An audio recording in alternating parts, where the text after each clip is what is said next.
When police in Mayfield, Kentucky found a body, Susan Galbraith found a purpose. Today in Mayfield, Quincy Cross, Jeffrey Burton, Tamara Caldwell facing charges including rape, capital murder, and the abuse of a corpse. And talks about what the current family has gone through.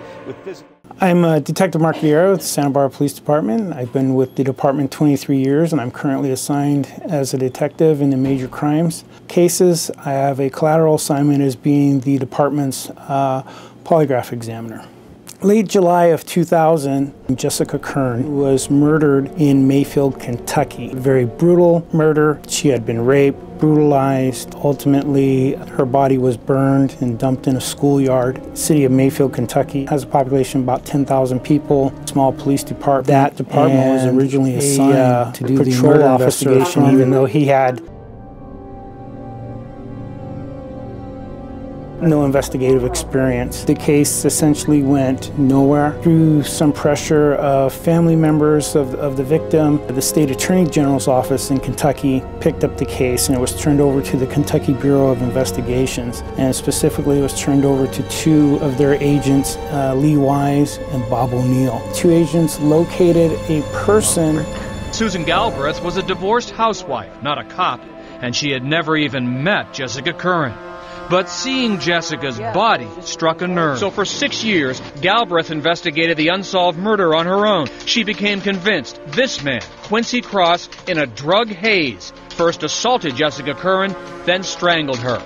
Galbraith set up an online tribute to Jessica on MySpace, inviting comments. And you get a hit. And I did. It was Victoria Caldwell.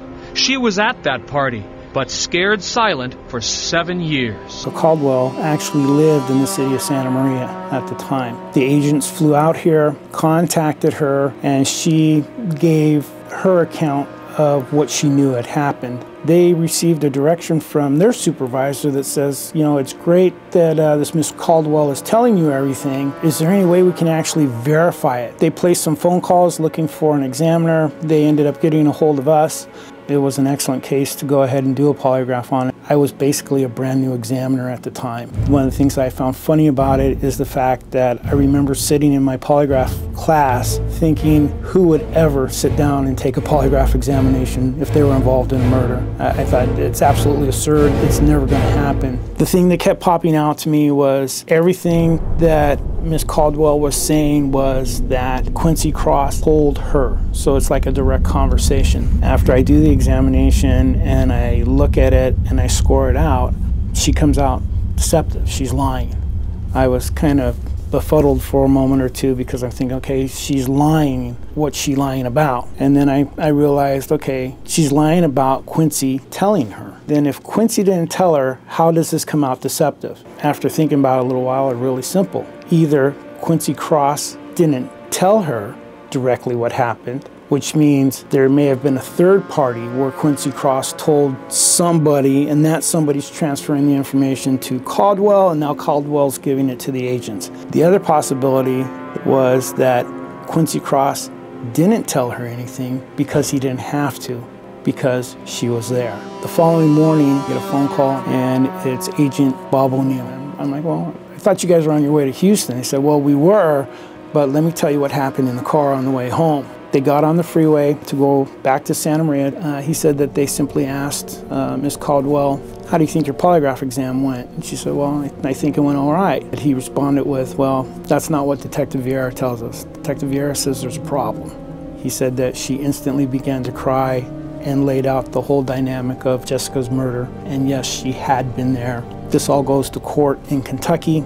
Omar Quincy Cross, along with 5 others, are all arrested and all convicted for kidnap, murder, rape, tampering with evidence, burning the body. Ms. Caldwell takes a plea bargain and pleads guilty to tampering with evidence, disposing of the body. She's given a 7-year sentence, and the reason she was given a 7-year sentence was that she and another young lady that were there turned state evidence and went ahead and testified and laid out the entire murder for the court.